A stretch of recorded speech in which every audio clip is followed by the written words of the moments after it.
Hello friends, welcome back on our YouTube channel. दोस्तों, आज की इस इंपॉर्टेंट वीडियो में आप सभी दोस्तों को पता चलेगा BSPSL हिंदी के प्रश्नों को। दोस्तों, आपका एग्ज़ाम हुआ था 4 नवंबर 2028 ईस्वी को। इस एग्ज़ाम में जितने भी आपके हिंदी के प्रश्न पूछे गए थे, यानी कि 10 प्रश्न, उन 10 प्रश्नों को हम आज के इस वीडियो में डिस्कस करेंगे।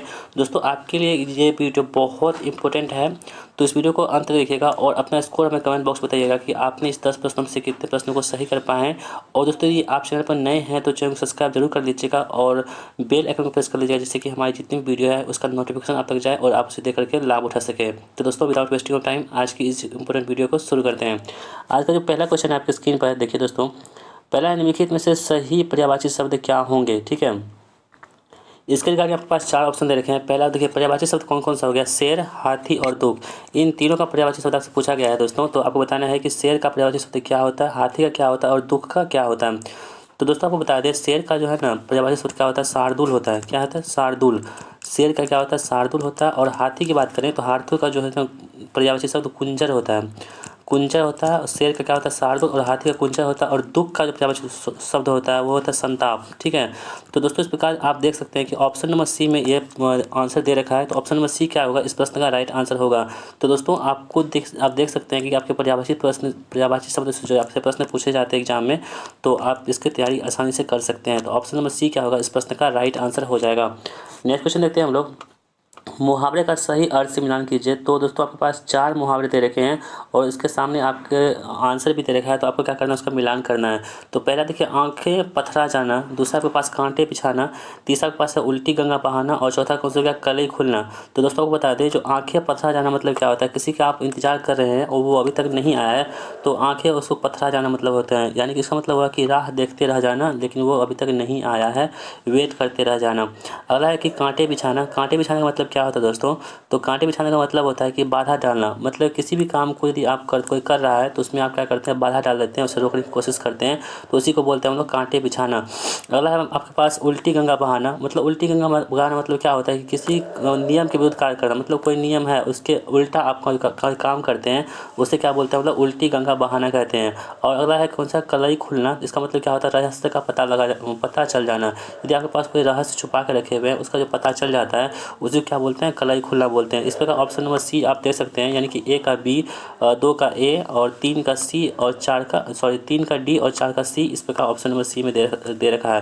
तो दोस्तों, आप देख सकते हैं कि किस प्रकार से आपसे प्रश्न पूछे जाते हैं। यानी एक प्रश्न में आपको 4 प्रश्न पूछा जा चुका है। तो आपको तैयारी अच्छे से करनी होगी इसकी।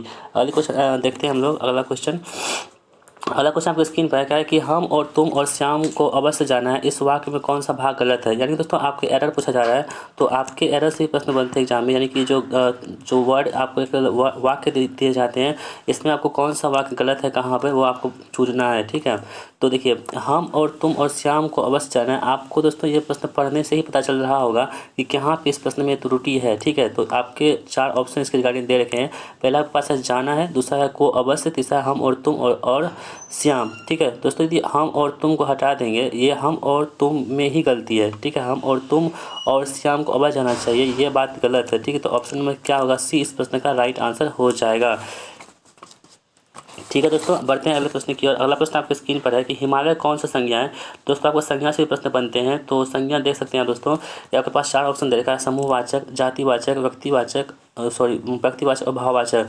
तो हिमालय जो है दोस्तों कौन संज्ञा है, आपको बता दें। हिमालय दोस्तों जो है ना, हिमालय ये हमारा क्या होता है, व्यक्तिवाचक संज्ञा होता है, ठीक है। तो ऑप्शन नंबर डी में क्या दे रखा है। तो दोस्तों, संज्ञा आप कितने प्रकार के होते हैं, तो संज्ञा जो होते हैं दोस्तों वो 5 प्रकार के होते हैं। उसमें संज्ञा का भाग जो है 5वां, ये व्यक्तिवाचक संज्ञा जो है हिमालय का एक प्रकार है, ठीक है। तो ऑप्शन में क्या होगा, डी इस प्रश्न का राइट आंसर हो जाएगा।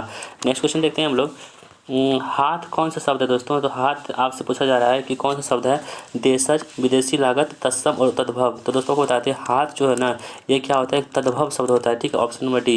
यदि यहीं पर हस्त लिखा रहता हस्त, तो हस्त क्या हो जाता है दोस्तों, वो तत्सम शब्द हो जाता है। लेकिन यहाँ पे हाथ के बारे में कह रहा है, तो हाथ क्या हो जाएगा, तद्भव शब्द हो जाएगा। यानी कि ऑप्शन नंबर डी इस प्रश्न का राइट आंसर हो जाता है। अगला क्वेश्चन देखते हैं, मेरी पोशाक डैश है। दोस्तों, आपके पास ये रिक्त स्थान वाला है, फिर इन द ब्लैंक्स का क्वेश्चन है।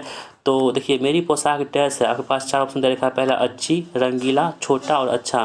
तो दोस्तों देखिए आप यहाँ पे मतलब कि आपको लिंग के अनुसार इसे भरना होगा, ठीक है। यानी कि मेरी पोशाक यानी स्त्रीलिंग हो गया, तो अच्छी भी क्या होती है, स्त्रीलिंग ही होती है। तो इस प्रकार आप देख सकते हैं कि मेरी पोशाक अच्छी है, ये सूटेबल लग रहा है। तो ऑप्शन नंबर ए में दे रखा है, तो ऑप्शन नंबर ए क्या होगा, इस प्रश्न का राइट आंसर हो जाता है। अगला क्वेश्चन देखते हैं हम लोग, पर उपसर्ग से निर्मित शब्द कौन सा होगा। दोस्तों आपसे उपसर्ग से प्रश्न देखने को मिल रहे हैं। यहाँ पे आप देख सकते हैं कि पर उपसर्ग से निर्मित शब्द कौन सा होता है। आपके पास प्रतिवादी, प्रबल, प्रतिकूल और प्रत्यक्ष। तो आप स्पष्ट रूप से देख सकते हैं दोस्तों कि पर उपसर्ग से बनने वाला जो निर्मित शब्द है ना, वो होता है प्रबल, ठीक है। जो प्रबल होता है वो क्या होता है, पर उपसर्ग से बनने वाले शब्द होते हैं। तो आपको एग्जाम में उपसर्ग से ही प्रश्न देखने को मिलते हैं, ठीक है। अगला क्वेश्चन देखते हैं हम लोग।